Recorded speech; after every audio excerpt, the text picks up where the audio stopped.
So these are the instructions that you want to watch as far as your exercise 4 is concerned. The handout has a lot of extra stuff, but it's almost, consider it a glossary, or in some way, just if you were taking a full Photoshop semester with me, that's what I would give you. So that's why it can be a little intimidating. There's way more information than you need, right? So we're going to take baby steps. As soon as we open the file, save as, last name, underscore EX4 PSD to maintain our layers. Hit save. In this case, I'm just going to replace my old one. Need to duplicate my background, yeah. And my black and white adjustment layer is in my adjustment panel. If you don't have that panel, go to Window, Adjustments, and it will pop out. Second row, third one over, is the black and white. Click there, and you can play with these settings.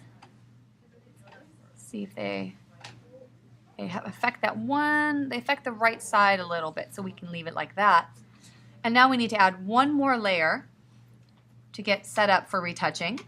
New layer by clicking on the icon next to the trash in the bottom of the layers panel, or layer, new layer, Shift Command N.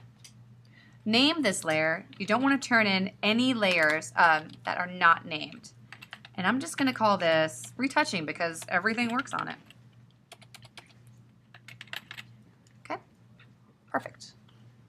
So when you crop, and we're going to get to cropping, when you crop, it is image wide, okay? And when you rotate, it is image wide. So we're not doing that to just one layer. We're doing that to the entire canvas. But there are many options in which to do that. If you want to do that first, let's do it first. What you do is select the crop tool. Shortcut is C. In your menu bar, you'll have unrestrained, right? Because we're going to crop it like to the size that we need, custom.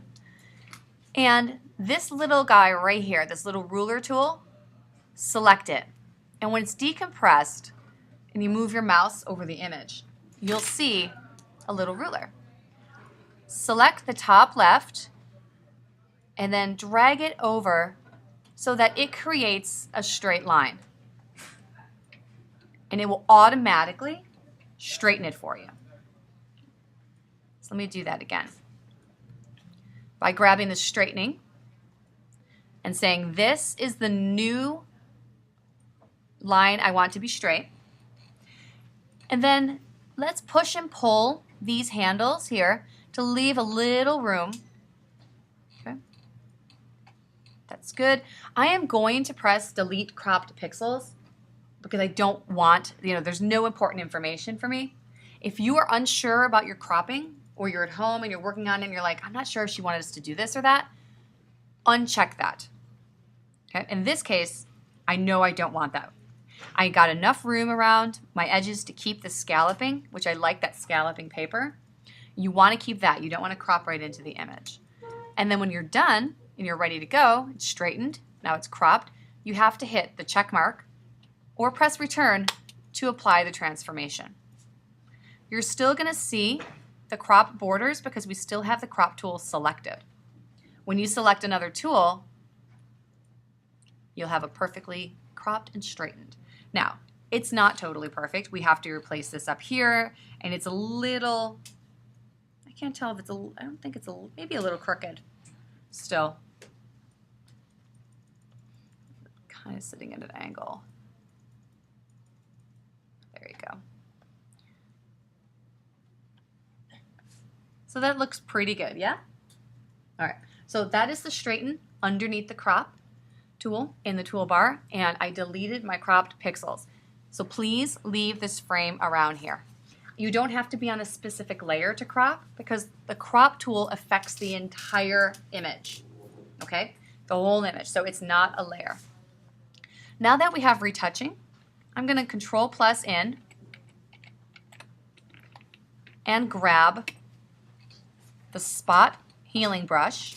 The spot healing brush is great in that it matches texture and luminosity, and you don't need to set a sample source.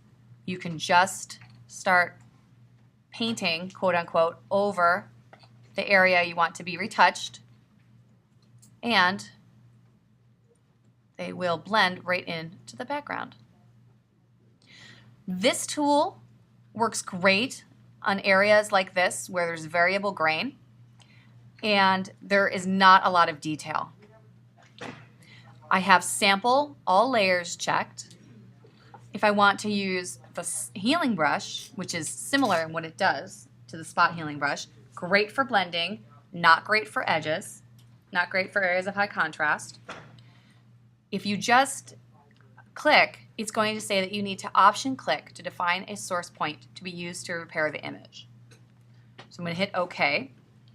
Option click on a clean area, and then you'll load the mouse with the clean area and then apply that clean area. Okay, so let me zoom in and show you again. Option click, and the mouse is loaded. You can see the mouse is now loaded with that pixel information. And then you go over the area. You can see the crosshairs. That will help you to not repeat. You want to sample every time you use the tool to keep you from also repeating or from making a lot of smudges and losing the original texture. So for an area like this, those two tools are fine. Spot healing and healing brush. Make sure that you have sample all layers or current and below selected, and make sure that you are on the retouching layer. The patch tool is also a great tool to match texture, luminosity. Simply draw a selection around the spot you want to remove and then drag that selection over to a clean area. Make sure that sample all layers is selected and that you are on the retouching layer.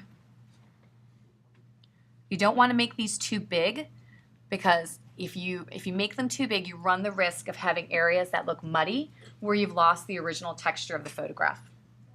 Okay. And then there's the clone stamp, which is S clone stamp. The clone stamp is great for borders. Great for borders. So if you made kind of a fuzzy spot on the border, okay. How many of you guys have one of those? A lot of people, right? Well, this is when you switch tools. Switch to the clone stamp. In retouching, there's no one tool that's going to do everything, right? You have to move kind of back and forth between them. And what each tool does is outlined in the handout. And you can also see when you are doing retouching on another layer.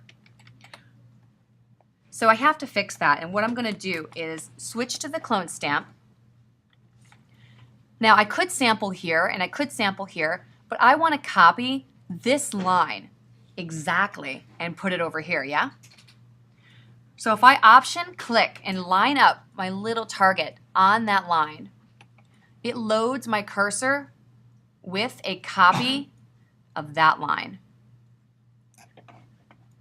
And then I can make the cursor, make the brush smaller, option click, and go in and retouch that. So again, if you make a mistake, it's really hard to do. Photoshop really is on your team. Really, a lot on your team. Anything? Nothing? Can I? No? Okay. I mean, I've done this demo a lot and have really screwed things up before, so this is, okay, that's a little screwy. Not much. Again, select the clone stamp, use the brackets to make your cursor larger. Option click on a clean area, and then you can redefine that. And I'm just dragging up, but notice where my crosshairs are. My crosshairs are following my cursor along that line. The clone stamp copies absolutely. Absolutely. No blending. All right, so that's why it's great for areas like that. All right? Any questions on that?